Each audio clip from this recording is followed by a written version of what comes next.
পয়গম্বর আরবি সাল্লাল্লাহু আলাইহি ওয়াসাল্লাম হারাম ইবনে মিনহাম রাদিয়াল্লাহু তাআলা আনহুকে বললেন, ও হারাম, তোমাকে এক দুঃসাহসী অভিযানে যেতে হবে।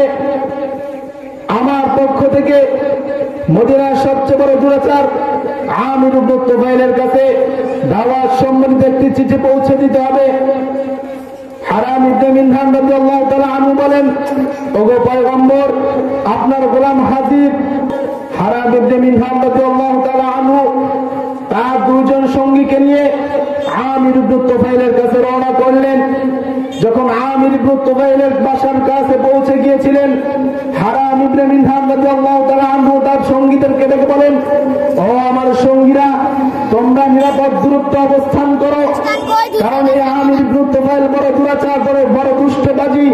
আমার আশঙ্কা হয় আমি যদি আমির ইবনে তুফাইলের বাসায় যাই, তার কাছে নবীর পক্ষ থেকে চিঠির আমানত পৌঁছে দিতে যাই, আমি নিরাপদে ফিরতে পারবো কিনা এটা নিয়ে বড় আশঙ্কা হয়। অর্থাৎ তোমরা দূরে নিরাপদে অবস্থান করো। যদি দেখো ফাইন আমারু বিকুনতুম, যদি আমির ইবনে তুফাইল আমাকে নিরাপত্তা দেয়, তাহলে তোমরা সামনে অগ্রসর হবে। আর যদি তোমরা দেখো আমি পয়গম্বর আরবি সাল্লাল্লাহু আলাইহি ওয়াসাল্লামের পক্ষ থেকে দাওয়াত সম্বলিত চিঠির আমানত পৌঁছে দিতে গিয়ে আমার জীবন শাহাদাতে মৃত্যুবরণ করতে হয়, তাহলে তোমরা নিরাপদ দূরত্ব থেকে চলে যাবে। এই বলে হারাম ইবনে মিনহাম রাদিয়াল্লাহু তাআলা আনহু চলে গিয়েছেন আমির ইবনে তুফাইলের কাছে।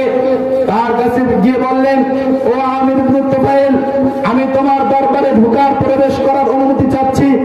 আমি আমার পয়গম্বর আরবি সাল্লাল্লাহু আলাইহি ওয়াসাল্লামের পক্ষ থেকে দাওয়াত সম্বলিত একটি চিঠি নিয়ে তোমার হাতে উপস্থাপনা করতে চাচ্ছি, তুমি অনুমতি দাও। আমির ইবনে তুফাইল একভাবে অনুমতি দিল, বলল ভিতরে আসো। অন্যদিকে ইশারা ইঙ্গিত ভাবে কিছু নরখাদককে, দুষ্টবাজিকে তার পিছনে মেলিয়ে দিল। হারাম ইবনে মিনহাম রাদিয়াল্লাহু তাআলা আনহু যখন সামনে অগ্রসর হচ্ছে, এমন সময় পিছন থেকে এক দুষ্টবাজি বড় নরখাদক তার হাতের খঞ্জর দিয়ে তার পিঠের মধ্যখান থেকে এরকম ভাবে আঘাত করলো। এই বিষাক্ত খঞ্জরের আঘাতের কারণে তার কলিজা ছিঁড়ে বুকের সামনে দিয়ে খঞ্জরের মাথা বের হয়ে বুক থেকে ফিনকি মেরে রক্ত বের হওয়া শুরু হয়ে গেল। হারাম ইবনে মিনহাম রাদিয়াল্লাহু তাআলা আনহু তার এই বুকের শাহাদাতের পরিচয় রক্ত দেখে ফিনকি মেরে পড়ে যান নাই, মাথা চক্কর দিয়ে পড়ে যান নাই, বাবা গো মা গো বলে চিৎকার করেন নাই। তিনি তার এই শাহাদাতের রক্ত খোদার জমিনে পড়বার পূর্বেই তার দুই হাতের অঞ্জলি দ্বারা, দুই হাত দ্বারা রক্তগুলো হাতের তালুতে নিয়ে তার মাথায় মেখেছিলেন, তার মুখে মেখেছিলেন, বুকে মেখেছিলেন।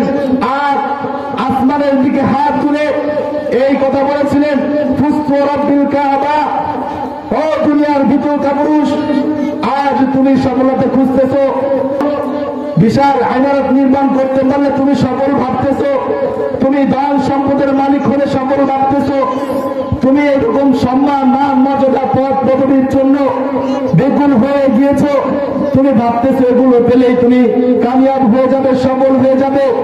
নবীর সাহাবী বলে বলছি, নবীর সাহাবী বলে বলছি, পুত্র রব্বিল কাবা, রব্বে কাবার কসম, একজন মুমিনের জন্য আল্লাহর রাস্তায় জীবন দেওয়া, একজন মুমিনের জন্য পয়গম্বর আরবি সাল্লাল্লাহু আলাইহি ওয়াসাল্লামের কথা, তার আদেশ পালন করতে গিয়ে জীবন বিলীন করে দেওয়া, শাহাদাত বরণ করা, এর যে সফল কাম আর দুনিয়ার কেউ হতে পারে না। আজ আমরা অনেক আফসোস করছি ভোলায় 6 শহীদের জন্য। আর আমি তো বিশ্বাস করি ভোলার মাটিতে বুরহানুদ্দিনে আমার নবীর ইজ্জতের হেফাজতের জন্য যে মায়ের সন্তানেরা জান কোরবান করে দিয়েছেন 21 শতাব্দীতে, তাদের চেয়ে সফল কাম আর দ্বিতীয় কেউ হতে পারে না।